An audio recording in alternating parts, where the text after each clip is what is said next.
तो अगर हम advantages of a specific cess for national security की बात करें, इसका मतलब ये है कि अगर भारत सरकार एक स्पेसिफिक टैक्स लगाती है, स्पेसिफिक सेस लगाती है। सेस का मतलब ये है कि जो टैक्स इकट्ठा होगा, उसका जो रकम होगी, जो भी अमाउंट होगा, पैसा होगा, मनी होगा, वो it will be utilized in some predefined activities like national security for example. So we call it a specific cess for national security. Specific cess for national security का मतलब जो भी सरकार टैक्स इकट्ठा करेगी, cess इकट्ठा करेगी, that will be utilized for national security. And what are the advantages of it? So a specific cess for national security is a targeted fiscal tool which acts like a dedicated revenue stream. It's a targeted fiscal tool which acts like a dedicated revenue stream which ensures stable revenue. क्योंकि देखो बात ऐसी है कि जो भी revenue generate होगा it will B predicted, predictable flow. क्योंकि भाई सरकार को पता है कि यहाँ से सेस इकट्ठा होना है, कितना इकट्ठा होना है, सब पता है। तो predictable flow, not subject to volatile annual budgeting. So this is very important, क्योंकि हम नेशनल सिक्योरिटी की बात करें, डिफेंस में इन्वेस्टमेंट हो गया या और भी चीजें हो गई, तो वो बजट डिसाइड करता है, और बजट काफी वोलेटाइल होता है, एनुअल बजट। क्योंकि वो तो भाई सरकार पे डिपेंड करता है, अब सरकार की आइडियोलॉजी। अब अगर कोई नई पार्टी की सरकार बनती है, उसकी आइडियोलॉजी डिफरेंट होगी। तो annual budget is always volatile, but this a specific cess for national security, how it can be useful is that it will ensure stable revenue, जहाँ पे कि एक predictable flow। हमको पता है कि इतना पैसा तो आना ही आना है। And hence it enables long term defence planning, क्योंकि भाई सरकार को पता है कि भाई आने वाले 10 साल में हम सेस इकट्ठा करेंगे, तो हर साल इतना पैसा तो आना ही आना है। जिसके दम पे हम पॉलिसी डिसीजंस ले पाएंगे। And it is very crucial for modernization, हम लॉन्ग टर्म प्लान्स बना पाएंगे। क्योंकि प्रॉब्लम ये होती है कि कोई सरकार बहुत एक अच्छे इंटेंशन के साथ आती है, बट वो 20 साल का प्लान नहीं बना सकती। क्योंकि 5 साल बाद अगर नई सरकार आ गई, तो उन्होंने जो भी 20 साल का प्लान बनाया वो कितना इफेक्टिव होगा। But specific cess for national security में ये प्रॉब्लम नहीं आएगी, क्योंकि वो जो हो सकता है वो सेस हम 20 साल तक इकट्ठा करें हर साल। तो एक स्टेबल रेवेन्यू। दूसरा इंपॉर्टेंट एडवांटेज है इंडिपेंडेंट एंड सिक्योर। अब ये जो भी specific cess for national security है, it is independent, it is like separate from general tax pool, it is separate from general tax pool, and also it is very much independent from political bargaining, diversion risk. There is no scope of diversion, and hence you can call it like a ring fence for security. हम इसको internal security में बहुत अच्छे से use कर सकते हैं, defence infrastructure build करने में यूज कर सकते हैं, इंटरनल सिक्योरिटी में यूज कर सकते हैं specific cess for national security. क्योंकि ये एक तरीके का सरकार स्पेशल टैक्स इकट्ठा कर रही है, जिसका जो भी रेवेन्यू होगा वो नेशनल सिक्योरिटी में डिवोटेड होगा। वो जो भी स्पेशल टैक्स सरकार इकट्ठा कर रही है, it is free from general tax pool, it is free from political bargaining, it is free from volatile annual budget, it is stable, it is predictable, and hence governments they can take long term defense planning and procurement, which is crucial for modernization. Specific cess for national security की अगर हम बात करें, it is transparent and accountable, it is transparent and accountable.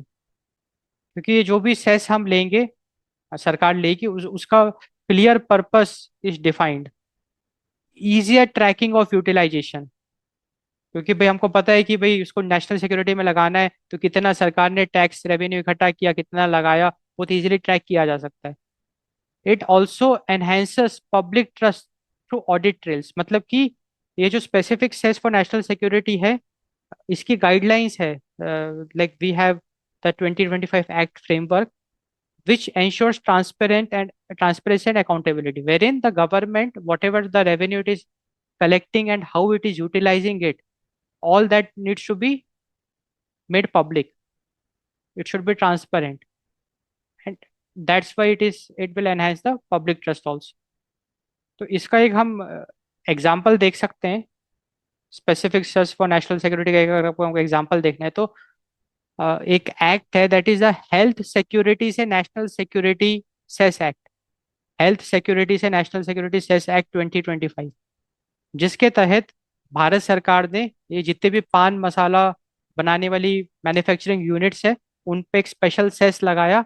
उस एक tax लगाया, cess लगाया, तो जो भी रेवेन्यू भारत सरकार इकट्ठा करेगी वो सारा का सारा रेवेन्यू नेशनल सिक्योरिटी में लगा देगी। So that is the India's health security से नेशनल सिक्योरिटी सेस एक्ट 2025।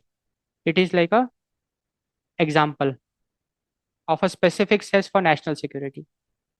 अब हमने जो भी अभी डिस्कस किया था उसको थोड़ा सा और डिटेल में डिस्कस कर लेते हैं। तो हमको पता है कि specific cess for national security से government they will get stable and predictable funding. तो ये जो है टैक्स, ये बेसिकली कैपेसिटी बेस्ड है, unlike traditional taxes which are based on sales volume, क्योंकि जीएसटी वगैरह सेल्स वॉल्यूम पे आधारित है। ये एक कैपेसिटी बेस्ड टैक्स है। It is levied on production capacity, speed and number of machines, and hence it is like more reliable. It ensures consistent cash flow regardless of market fluctuations or underreporting of sales, providing governments with the predictable funds for long term defense planning. तो specific cess की अगर हम बात करें तो जैसे हमने एक एग्जांपल देखा था, पान मसाला यूनिट से टैक्स इकट्ठा करना, स्पेसिफिक सेस। तो now the factory capacity is fixed, so stable revenue stream.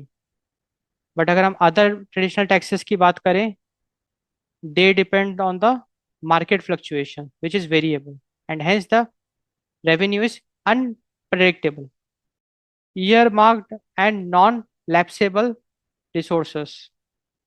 तो ये जो भी specific cess for national security की अगर हम बात करें, it has a dedicated purpose, because by law funds collected through a cess must only be used for the specified purpose, that is the military modernization or public health. Ring fencing, it's a ring fenced fund. So unlike general tax revenue, these funds are ring fenced, meaning that they cannot be diverted to general government expenditures or administrative overheads. तो ये बहुत important है। ये जो भी specific cess है, it's ring fenced. इसका मतलब ये जो भी रेवेन्यू है, it cannot be utilized in other activities, it has to be utilized for the specified purpose, like it's a ring fence fund. So if it is for security projects, it has to be used for that. It cannot be used for general government expenditures, and it is non-lapsable. It means if funds are not fully utilized in a single financial year, they are carried forward specifically for the designated security projects rather than returning to general pool. तो this is very important. तो मान के चलो कि सरकार ने special cess इकट्ठा किया, अब एक पर्टिकुलर फाइनेंशियल ईयर में सरकार वो पूरी तरीके से यूटिलाइज नहीं कर पाई, then it will be carried forward. It cannot be return to the general pool, it has to be carried forward, and that amount has to be utilized for the designated security projects. So that's the non lapsable nature of these funds. The special says they are carried forward. Strategic and fiscal advantages. So financing modernization, अगर हम देखो national security की बात करें ना, it requires massive capital intensive investments in procuring precision weaponry, AI driven drones, and autonomous systems. A dedicated cess helps fill funding gap left by routine budgets, which is often consumed by salaries and pensions. देखो बात ऐसी है कि हर साल annual budget होता है, सरकार fund allocate करती है बजट में। अब वो ज्यादातर जो भी वो बजट है, वो नॉर्मल रूटीन टास्क में चला जाता है, routine budget like salaries, pensions, administrative overheads. But जो मॉडर्नाइजेशन की अगर हम बात करें, तो वहां पे cess will play the role. So that is the financing modernization. क्योंकि अभी तक होता क्या था, रूटीन बजट में ही सारा पैसा चला जाता था, बट अब सेस की वजह से हमने एक नया stream of stable revenue open कर लिया। And that revenue in the form of cess will enable the modernization. Like the government now will can consider about buying precision weaponry, AI-driven drones, and autonomous systems. Reduced tax evasion. अब देखो बात ऐसी है ना कि अगर हम tax products पे लगाएं, तो देर इज अ वे जहाँ पे वो लीक हो सकता है। Like sectors like tobacco and paan masala, we see like a tax leakage, heavy tax leakage, जहाँ पे जो वो टैक्स सरकार तक पहुंच ही नहीं पाता है टैक्स की रकम। तो rather than applying the tax on the product, product पे भी लगाना है, बट उसके साथ साथ अगर हम मैन्युफैक्चरिंग यूनिट पे लगा दें, उसको बाईपास करना आसान नहीं है, क्योंकि प्लांट भाग नहीं सकता ना। So capacity linked cess makes it harder to hide production, it products revenue for national priorities. So manufacturing plant में हमेशा हमको सिक्योर रेवेन्यू मिलेगा, स्टेबल रेवेन्यू मिलेगा in the form of specific cess. Targeting sin and luxury goods. तो ये जो भी specific cess है, it is mainly applied to non essential demerit goods like tobacco और अल्ट्रा लग्जरी आइटम्स। अब इससे होगा क्या कि इन्फ्लेशनरी बर्डन आम आदमी की जगह पे हाई स्पेंडिंग कंज्यूमर पे आएगा। So it avoids the inflationary burden and it ensures higher spending power contributes more to national protection। क्योंकि जो अल्ट्रा लग्जरी आइटम्स हैं, जो उसको खरीद रहा है, वो एक तरीके से सरकार को एक स्पेसिफिक सेस भी दे रहा है, जो कि नेशनल सिक्योरिटी में यूटिलाइज होगा। So higher spending power it contributes more to national protection. तो specific cess for national security हमको समझ में आ रहा है कितना एक इम्पोर्टेंट ये एक चीज है।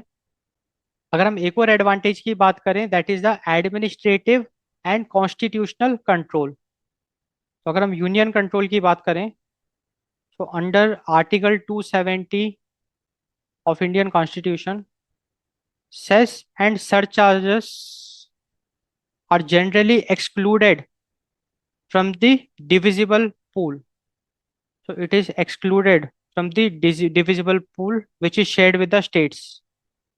इसका मतलब सेंट्रल गवर्नमेंट कि this is the exclusive revenue of the central government, no need for it to share it with the state.